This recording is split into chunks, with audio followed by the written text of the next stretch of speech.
It was one of those mornings when Oxford felt older than it had any right to be.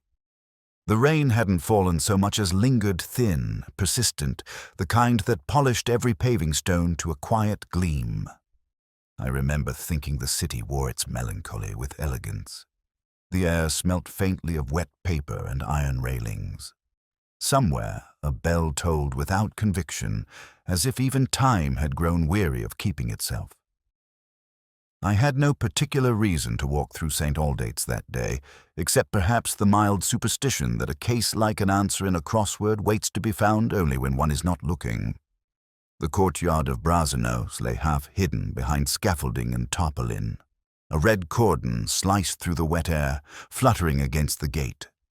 There were police signs, of course, but even they seemed to have absorbed the drizzle, their warnings fading into politeness. Lewis would later tell me it was Dr. Adrian Latham who died there, a fellow of botany. But at that moment, I knew only what the newspaper told me. Thin lines of ink beneath a photograph taken too hastily for art and too respectfully for truth. The caption beneath it read simply, "Academic found dead in University Garden."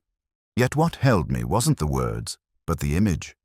Behind the blurred face of the dead man, the ivy on the wall seemed almost sentient, its dark leaves veiling part of a stone plaque. Only a few letters were visible, Vita Floss, the rest smothered by green. I bought the paper out of habit, folded it beneath my arm, and carried it to the Randolph, where the bar was as empty as my morning. A whiskey seemed both indulgent and necessary. I stared at the photograph again. Something about the composition unsettled me, the way the cup of tea sat perfectly beside a folded newspaper on a bench near the body. Death, in my experience, rarely arrives so tidily. Lewis rang shortly after. There was that apologetic hesitation he adopts whenever work intrudes upon what he imagines are my more delicate moods. "Sorry to bother you, sir." A routine one, perhaps. A heart attack, they think. I told him I'd be there in 20 minutes, though I had no reason to be. I could have left it to the pathology of bureaucracy, as so many do.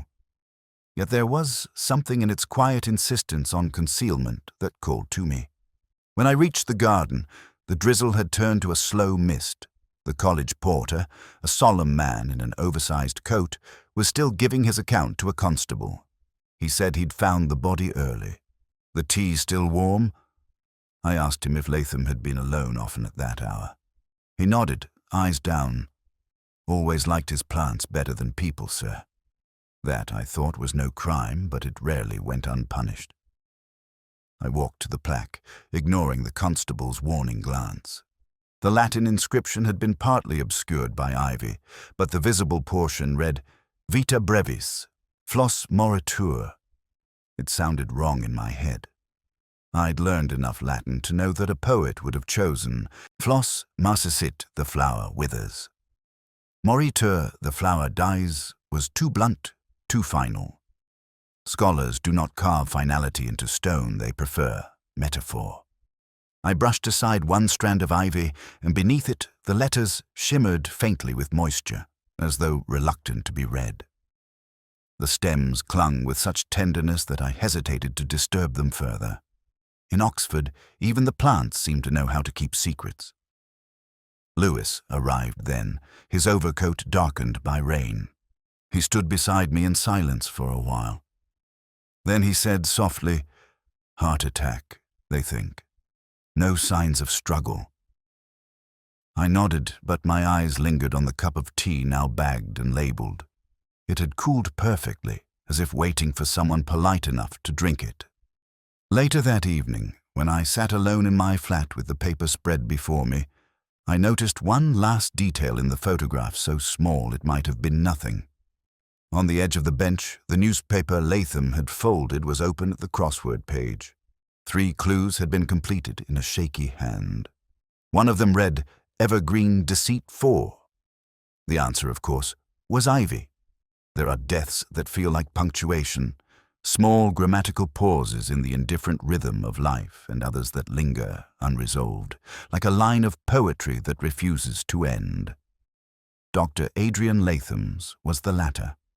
The pathologist had written cardiac arrest on the report with the usual clinical detachment, but I have always believed that the heart seldom stops without some persuasion. The words passed through me like background noise, but the details of the wrong one stuck.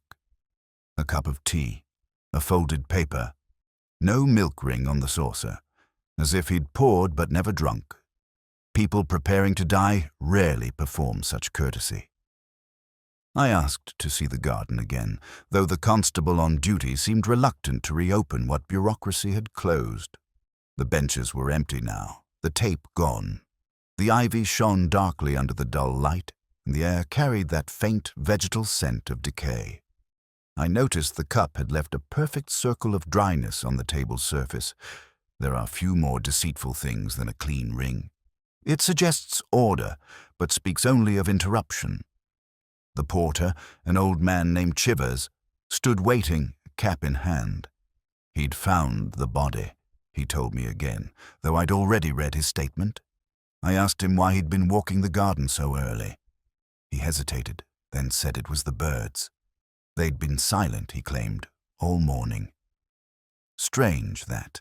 Latham used to scatter crumbs every day at the same time. That morning, not a sound. I asked whether Latham had enemies. Chivers shook his head. None that ever walked past him, at least. In Latham's office, the air was heavy with dried leaves and chalk dust. The walls were lined with glass cabinets holding pressed specimens, each labeled in Latin, each pinned with care. I've never liked the preservation of life by death. It feels too much like a moral statement. On the desk, Lewis found a notebook with half-legible entries, Hedera helix var, Poetica, sample from wall 57. I asked him if he'd noticed anything about the handwriting. He looked puzzled. I pointed to the irregular slant, the faint tremor beginning mid-word. Not a hand grown weak, but one interrupted. Someone had entered the room, or perhaps something had been said. I turned a few pages further back. Latham had written a curious phrase, truth as evergreen deceit. The same phrase, in essence, as the crossword clue from the newspaper. It was as though the man had been talking to me in metaphors before I'd even met him. Lewis muttered something about coincidence, though he knew I had no patience for that word. We found a second notebook tucked beneath a pile of herbarium sheets. It contained a list of student name, most crossed out, but one underlined twice, Helen Morley. Lewis recognized her. She'd been seen at the scene that morning, giving a statement. Research assistant, apparently. I made a mental note of the color of the scarf she'd worn, green, the kind that catches rain like silk. As we left, I paused at the window overlooking the garden. The ivy on the far wall shifted slightly in the wind, and for a moment I thought I saw movement beneath its shimmer, a difference in tone, as though something had been recently disturbed. Perhaps it was only water, but I could not help imagining a hand brushing against the leaves, deliberate, careful, erasing some trace of an earlier truth. Lewis asked what I was thinking. I told him nothing much, just that ivy, when it grows too long, sometimes strangles what it means to protect. That night, I poured another whiskey and stared at the pathologist's report. Cardiac arrest. A clinical certainty that explained nothing. The heart may stop for any number of reasons, I thought, but one of them, surely, is betrayal. She was sitting by the window of the High Street Cafe, a book open before her and a cup of tea untouched, the steam already gone. The glass had misted slightly, so that her reflection and the rain outside merged into one pale, thoughtful blur. I remember thinking she looked like someone accustomed to waiting, though for what or whom she wasn't yet certain. Lewis had pointed her out from across the street in that awkward, deferential way he adopts whenever beauty interferes with procedure. Dr. Helen Morley, he'd said, Latham's assistant. Bright sort. Spoke well of him.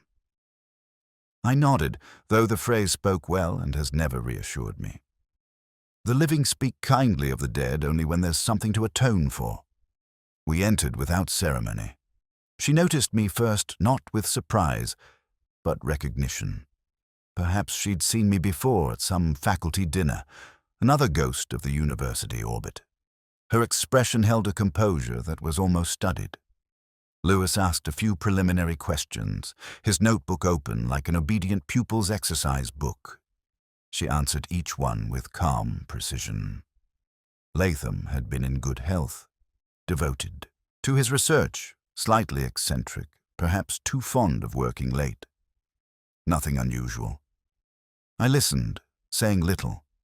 What caught my attention wasn't what she said, but what she avoided. She never used his first name. Not once. The omission sat there like an unspoken confession. When I asked if she had seen him the previous evening, she hesitated, so briefly most men would have missed it, and then said she had dropped off some papers before dinner. Her hands were neat, delicate, and motionless upon the table, but the scarf around her neck, green silk with a faint pattern of ivy, shifted slightly when she breathed. I found myself watching it, the way one studies a clue too obvious to be deliberate. There was something faintly ceremonial about the way she adjusted it, as though it carried meaning. Outside, the bells of St. Mary's began their slow descent into the afternoon. I asked if she knew Simon Harcourt. The question seemed to darken her features by a degree barely perceptible, like a cloud passing over a pale landscape. She said, of course, he worked in the same department. A competent man, if somewhat ambitious. Then she smiled, one of those smiles that feels like an apology for existing. Lewis scribbled something and looked to me for approval, as if the case were already advancing, but I was listening elsewhere to the pauses, the absences. People betray themselves not through lies, but through syntax. Her tone when speaking of Latham carried the faint edge of tenderness disguised as irritation. About Harcourt, it carried nothing at all, which told me more. When she rose to leave, she gathered her notes too carefully. On the table, she left a small square of paper beneath her copper receipt, or perhaps an accident. After she'd gone, I turned it over. It was a torn scrap of a typed letter, part of a sentence still visible regarding your concerns about the misattribution. The rest was missing. Lewis asked if it meant anything. I said it didn't yet, though even then I knew it would. There is a particular kind of academic sin that leaves no blood, only corrections in the margin. Later that evening, back in my flat, I reread my notes. Her words replayed in my mind, precise, cautious, devoid of sentiment, and yet there had been a moment, just one, when her voice had faltered. When she'd said he was devoted to his research, she had almost said to me. I poured myself a whiskey, let it settle, and considered the phrase misattribution. In the language of scholarship, it meant a stolen poem, a borrowed idea, a name placed where it didn't belong. In life, it meant something crueler, love mistaken for loyalty. Through the window, the rain resumed its slow, unmusical fall over the city. I could still see the green scarf in my mind, its folds catching the dim light of the cafe, the faint pattern of ivy winding through it like secrecy, given texture. And for the first time since the case began, I felt the faintest pulse of emotion beneath the quiet, familiar ache of recognizing deceit not in others, but in oneself. There are few things more revealing about a person than the state of their desk. Latham's was not the chaos of the untidy mind, but of one perpetually on the brink of confession. Letters half-written, books open on incongruous pages, Pliny beside a manual on herbicides without caps, as if thought had outpaced intention. It was Lewis who noticed the envelope first, a thin white thing, unsent, lying beneath a stack of correspondence bound with fading red string. It was addressed to the Vice-Chancellor, the handwriting calm and deliberate. Inside, only half a page.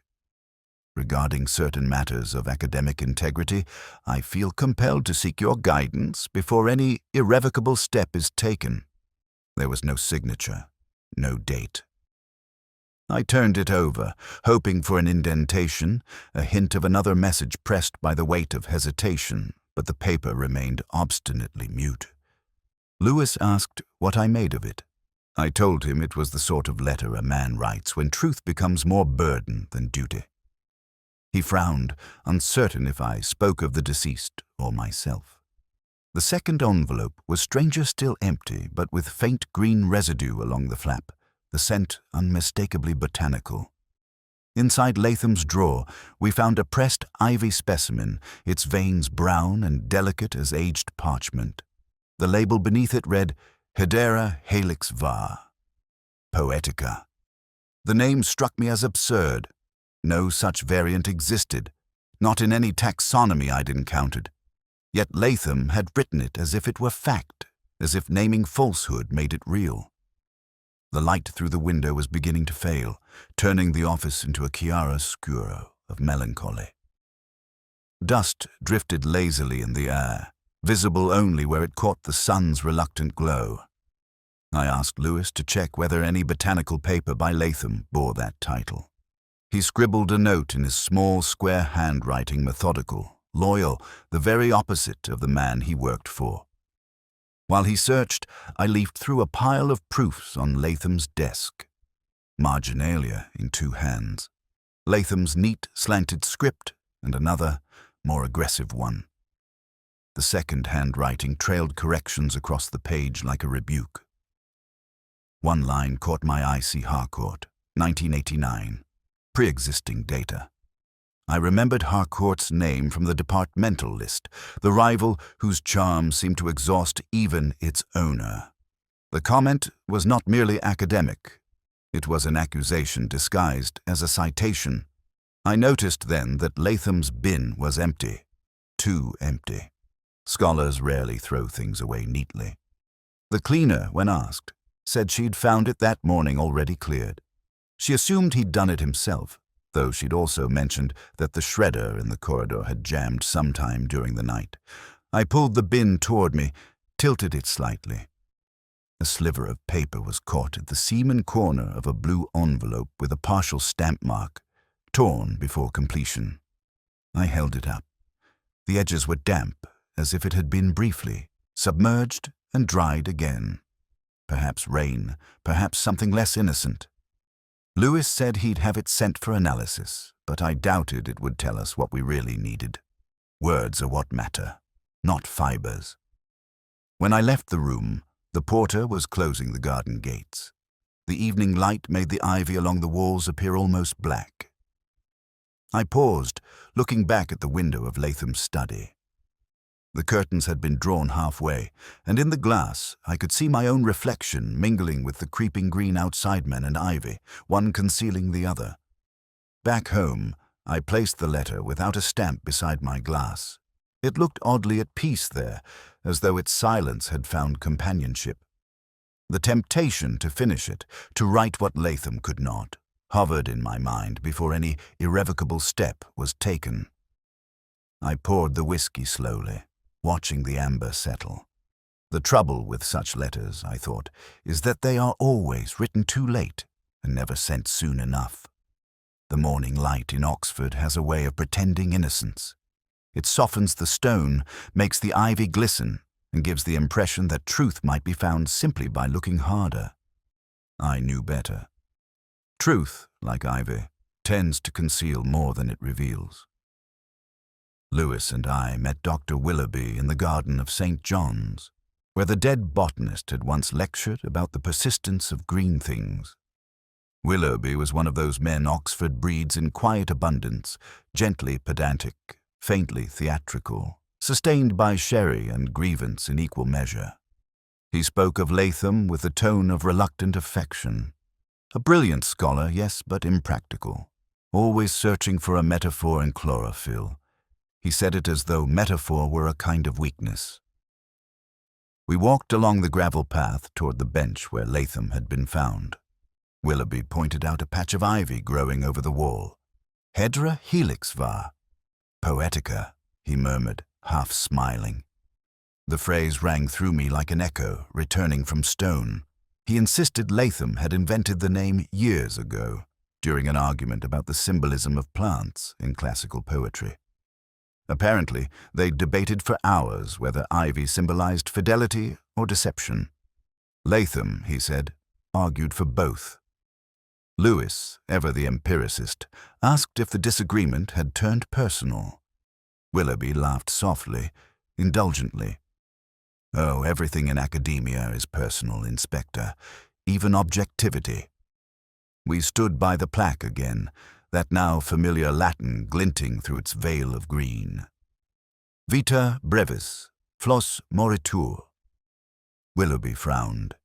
He said the inscription was incorrect and that the original should have read Veritas semper virens. Truth is ever green. Someone at some point had replaced the plaque, or perhaps just the words. Lewis and I exchanged a look, though we said nothing. As Willoughby talked, I watched the garden. A breeze lifted the ivy. Sunlight caught the edge of the bench. Everything looked almost staged, the kind of composition a painter would design to evoke serenity. Yet serenity, in Oxford, often means something has been carefully hidden.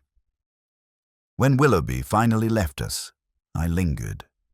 The garden was silent except for the distant clatter of a porter's trolley and the faint hiss of leaves brushing the wall. I noticed a small fragment of stone at the base of the plaque, broken, weathered, but showing traces of an older inscription beneath the surface. Someone had chiseled over something. The ivy's growth had likely begun soon after. It occurred to me then that ivy, in its relentless devotion, covers wounds to an instinct not unlike memory. Lewis broke my reverie by mentioning Helen Morley. He'd found out she'd been involved in a student poetry society run by Latham. Their meetings were irregular, informal, and apparently secretive. Latham, it seemed, had an affection for literature that strayed far beyond botany. I asked whether Simon Harcourt was part of it. Lewis nodded. His name was on one of the rosters. That was when the first shape of the thing began to form. Not the crime, but the motives sent. Jealousy, perhaps, but of an intellectual kind. To steal a poem is a subtler violence than to steal a lover. We returned to the office later that afternoon. The rain had begun again, tracing thin lines down the glass. I reread the letter Latham had never sent. Its phrasing academic integrity, irrevocable steffed all the cautious despair of a man deciding which truth he could afford to tell.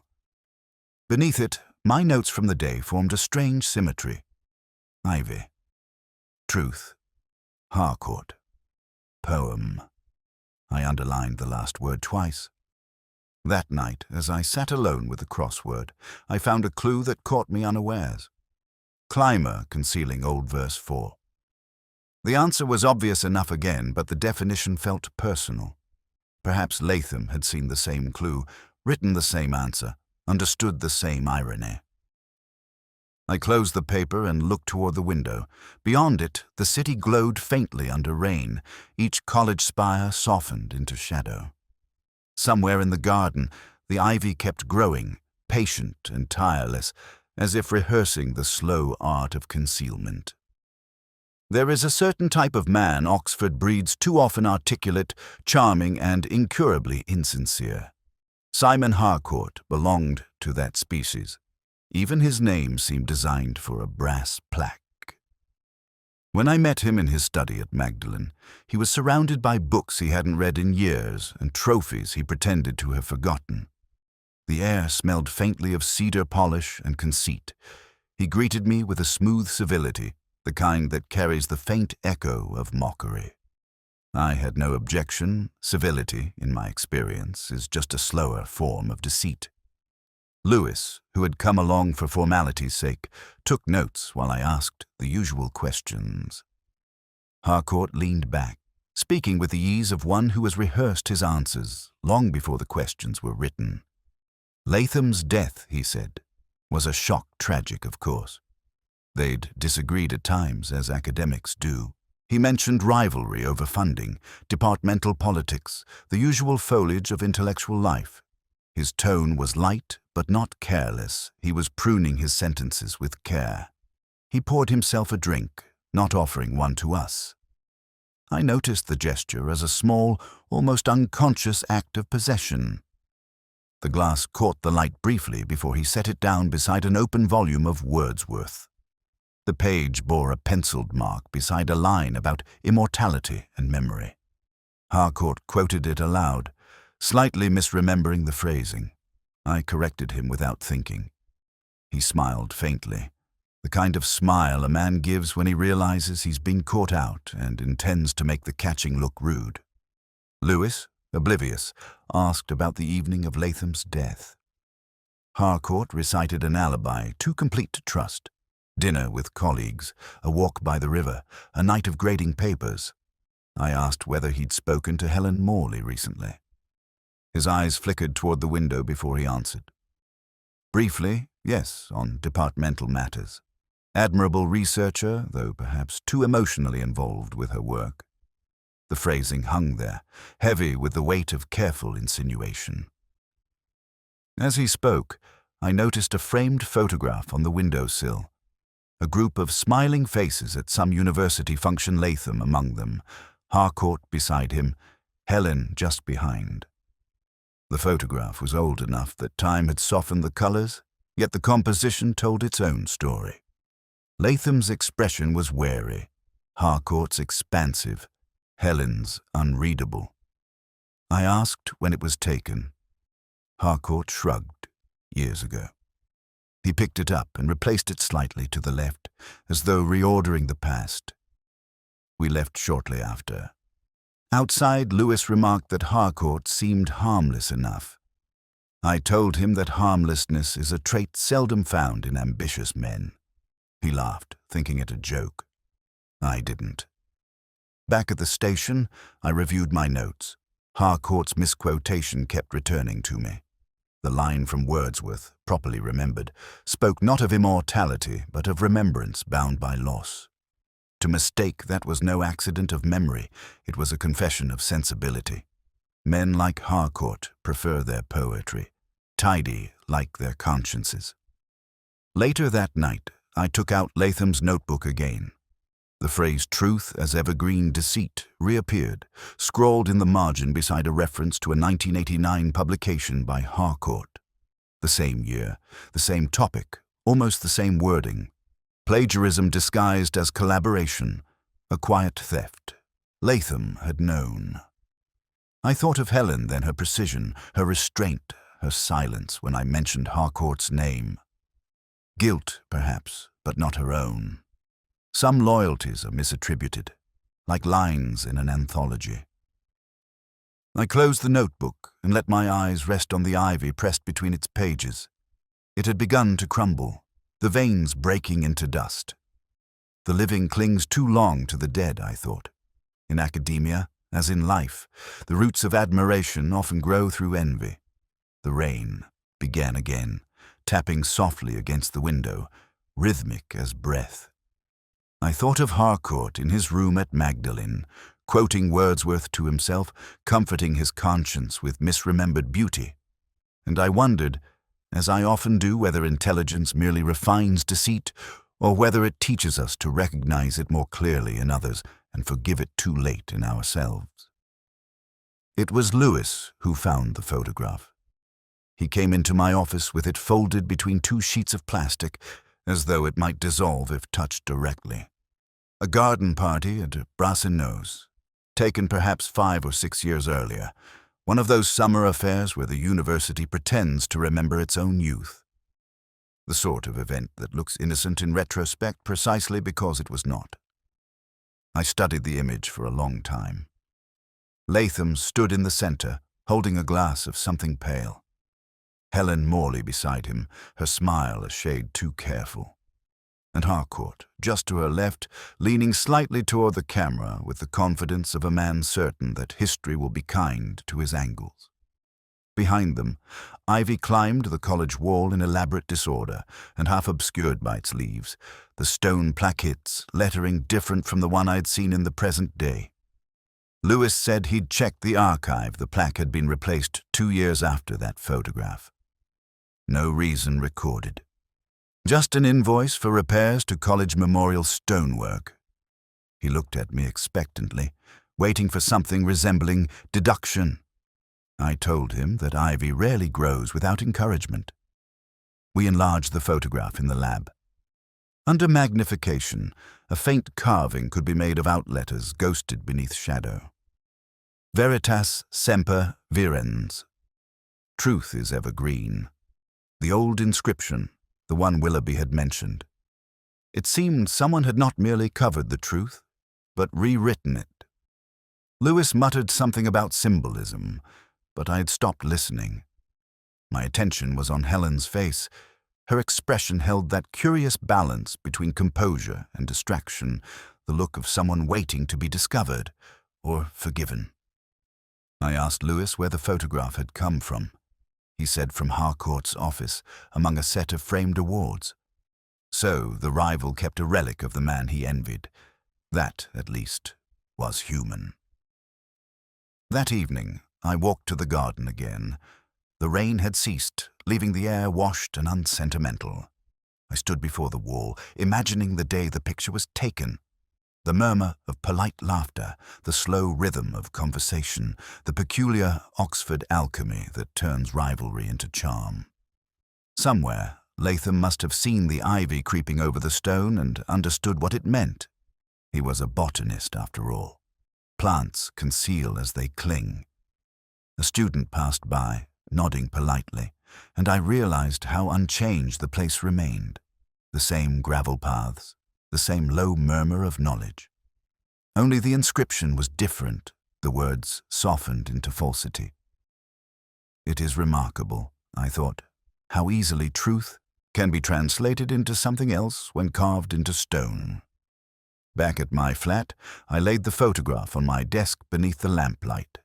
The faces seemed to shift subtly with each glance, as though memory were adjusting its own exposure. I poured a measure of whiskey, tracing my finger along the curve of the ivy in the picture. It had grown in a pattern almost deliberate, spiraling toward the plaque, framing it like a question unanswered.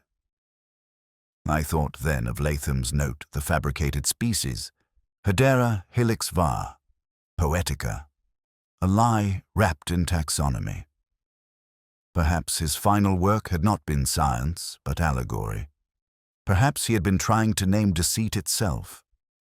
In the corner of the photograph, nearly lost in shadow, I noticed a detail I had missed before, a hand holding a cigarette, the smoke faintly visible. It was Harcourt's hand, yet on the day of the death, he'd claimed never to have smoked. I said nothing to Lewis when I called him back, only asked that he find out when Harcourt had quit. He sounded puzzled. I told him, rather vaguely, that even the smallest habits leave fossils, and that sometimes the past hides its guilt not in what has changed, but in what insists on staying the same.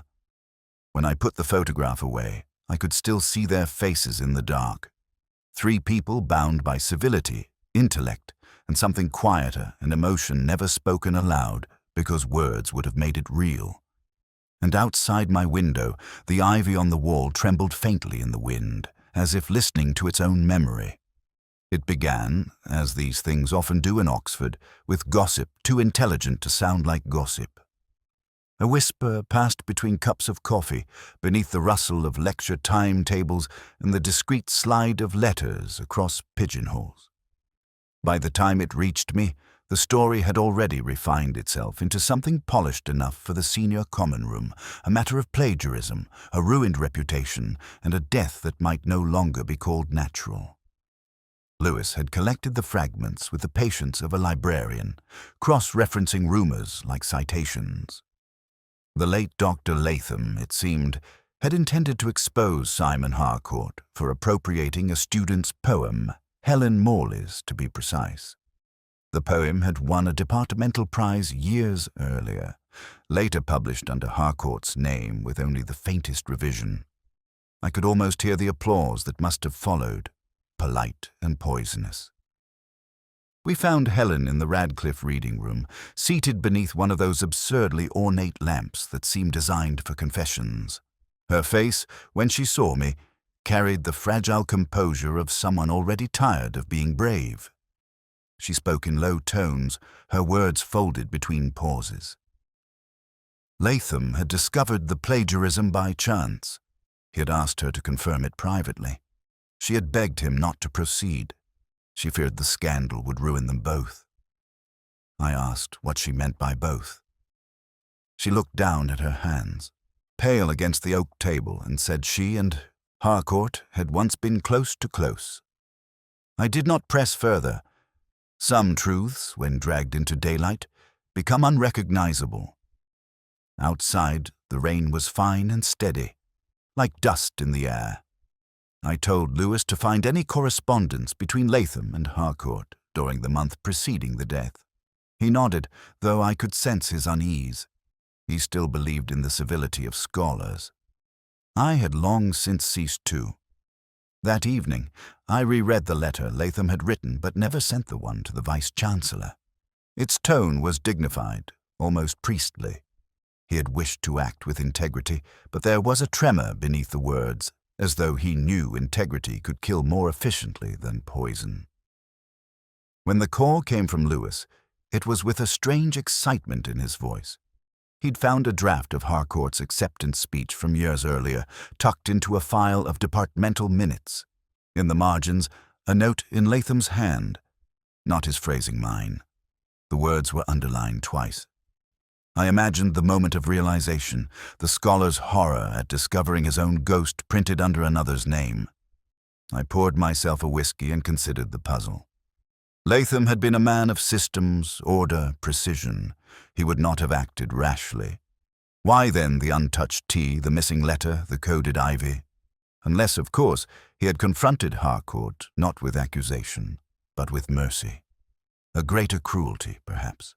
The mercy that makes a proud man desperate. Later, in the quiet of my flat, I opened my notebook and drew 3 lines. Beneath them, I wrote a question that felt less like speculation and more like memory. What does fidelity become when mistaken for love? I thought again of Helen, her voice steady but her eyes somewhere far behind her words. She had said she tried to dissuade Latham, but perhaps she had gone to Harcourt instead. Perhaps she had warned him what was coming, and perhaps that warning had set everything else in motion. I've often wondered in the years since whether truth can exist without collateral damage. The academics will tell you that revelation is progress. They have not seen what it looks like up close. It is not light breaking through, it is glass shattering inward. That night, Oxford slept under the sound of dripping gutters and the faint murmur of wind through cloisters. Somewhere in that labyrinth of stone, a reputation was being quietly rewritten, an epitaph corrected before it was carved, and I, sitting in the dim glow of my desk lamp, understood that the dead botanist's final experiment had not been in biology at all. It had been in human nature. It was the archivist who finally said it almost absently, as though he were remarking on the weather. "There's no such species, Inspector. No Hedera helix var. Poetica." His tone carried the faint amusement of one who has caught another man out in error. But Latham, I thought, was not a man prone to error. He had invented his own classification, his own private species of truth. The archivist, a thin man named Fritz with eyes like dull glass marbles, showed me the university's herbarium records, every known variant of ivy, catalogued, named, cross-referenced, corrected by generations of pedants. But nowhere did that poetic specimen exist. I thanked him, though I could tell he wanted to linger, to gossip with professional caution. He mentioned that Latham had spent his final weeks requesting access to restricted archives, old correspondences between faculty members, he said, from decades ago. When I asked whose, he frowned, trying to remember. Possibly Harcourt's, possibly another's. The paperwork would reveal it, though slowly. Oxford always moves with the unhurried pace of guilt. Outside, the air was thick with that damp sweetness that follows rain. I lit a cigarette, though I had promised myself I wouldn't. The smoke drifted upward, merging with the scent of wet stone and decaying leaves. It was an odd comfort, this mixture of rot and permanence. Latham had pressed his specimen into permanence too, preserving deceit in the name of art.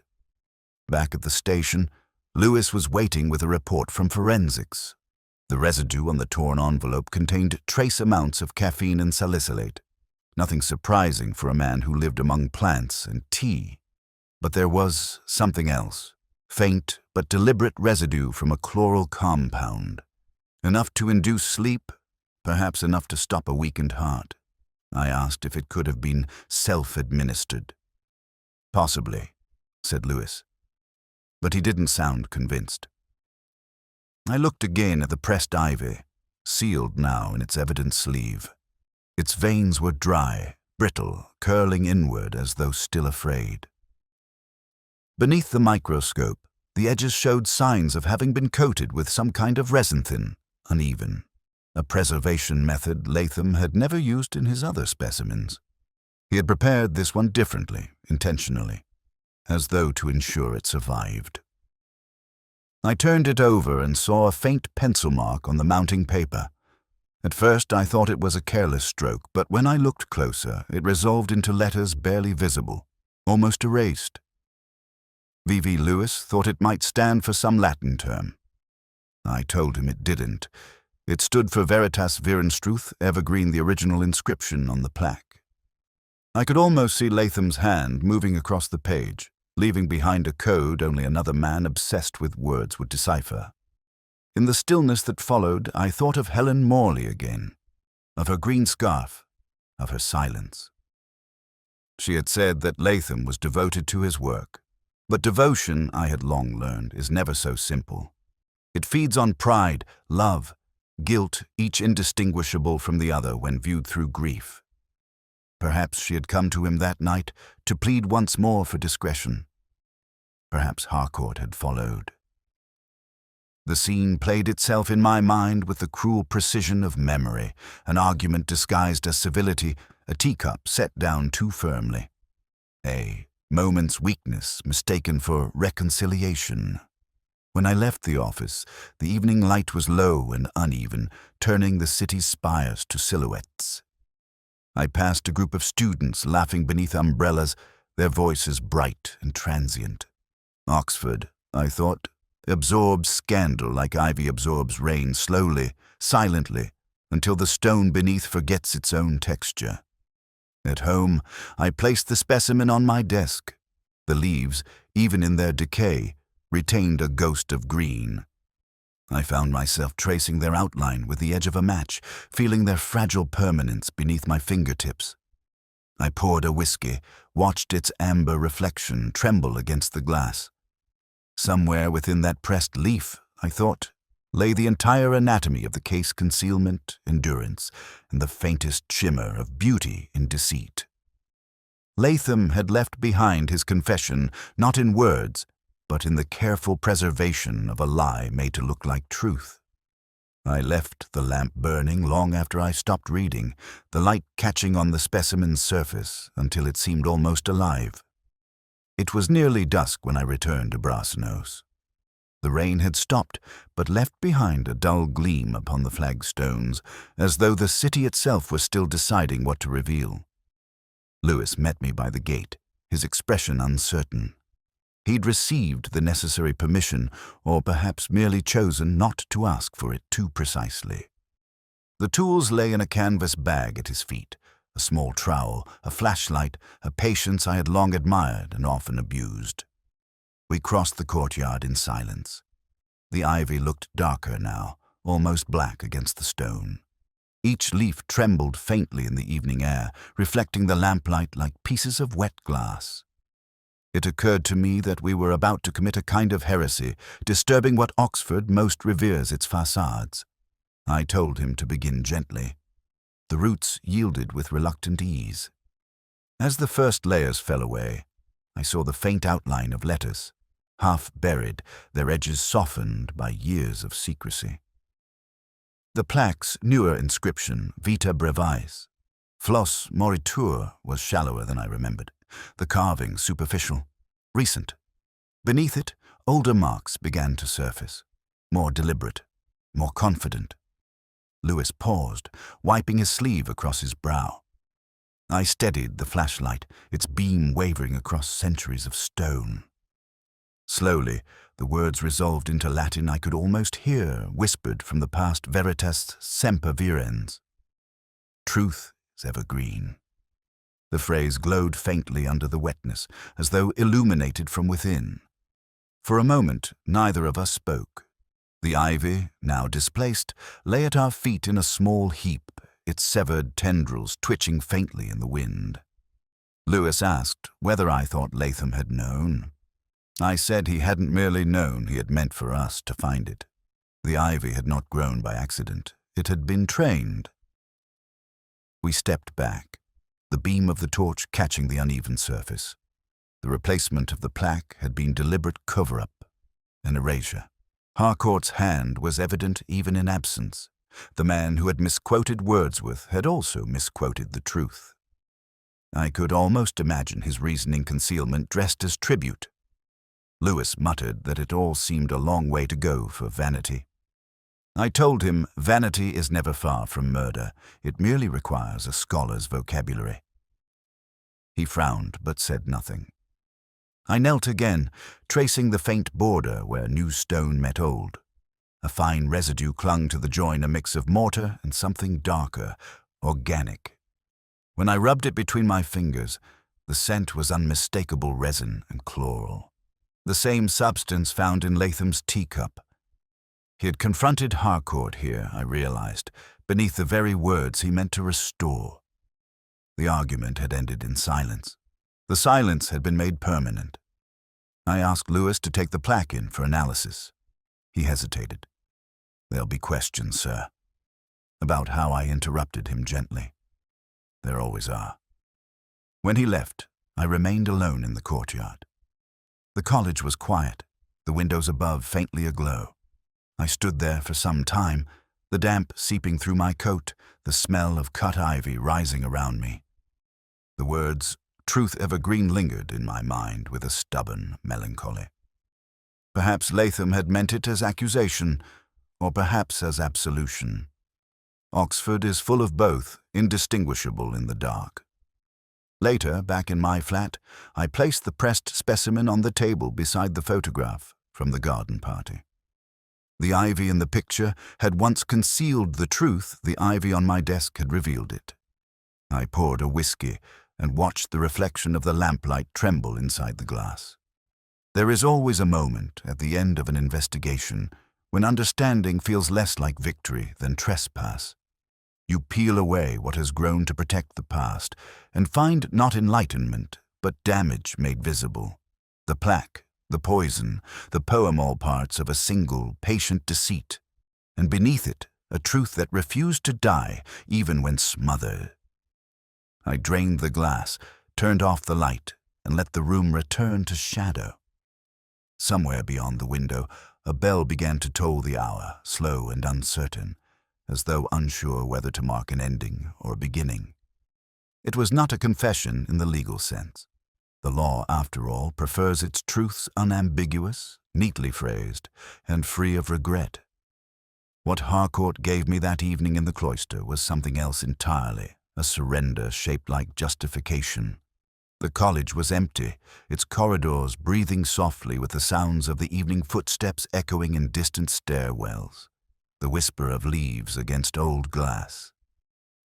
I had asked him to meet me there, beneath the vaulted stone where silence carries differently like a conscience finding its own echo.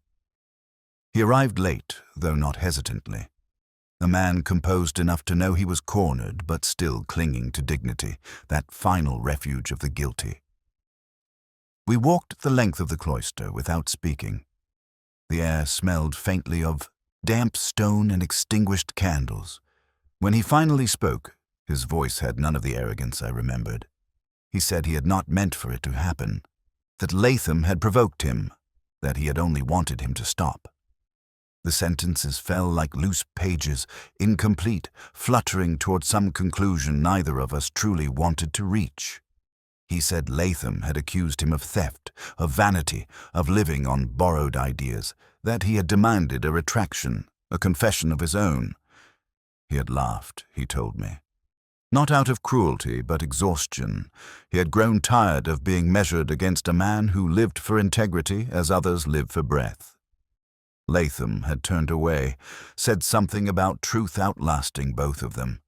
The cup of tea had been there already, prepared for reconciliation, perhaps, or ceremony. Harcourt had added something to the he would not say what, and walked away before the silence deepened into consequence. I asked him about Helen. His gaze faltered just for a moment. He said she had known nothing, that she had tried to protect them both. But the way his hand brushed his collar told me otherwise. There are lies so intimate, they wear the face of love. The light from the courtyard filtered through the arches, pale and diffused. I noticed how it caught the edges of the plaques along the wall rows of names, centuries of devotion carved into indifference. Truth evergreen, I murmured, almost to myself. He looked at me then, startled as though hearing a ghost speak. He said he had only wanted the past to stay buried, that Oxford thrived on what it forgot, that no one would have thanked Latham for unearthing what was better left beneath ivy. He smiled faintly at that, a brittle echo of his old charm. I asked whether he believed that now. His silence was answer enough. Lewis found us like that, standing apart, our shadows stretched long across the flagstones. I told him to wait outside.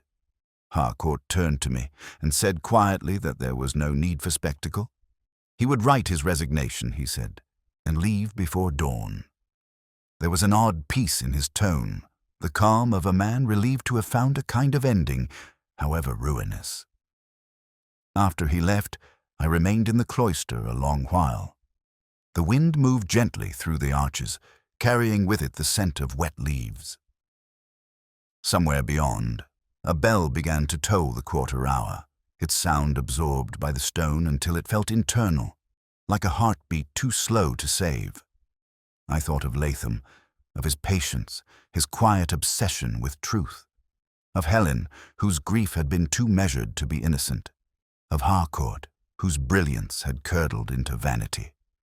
They had each, in their own way, sought immortality through science, through love, through reputation, and all had found instead the same green silence waiting beneath the ivy. When I left, the cloister was empty again. The arches stood solemn against the night sky, and the faint shimmer of rain returned, soft as forgiveness that comes too late.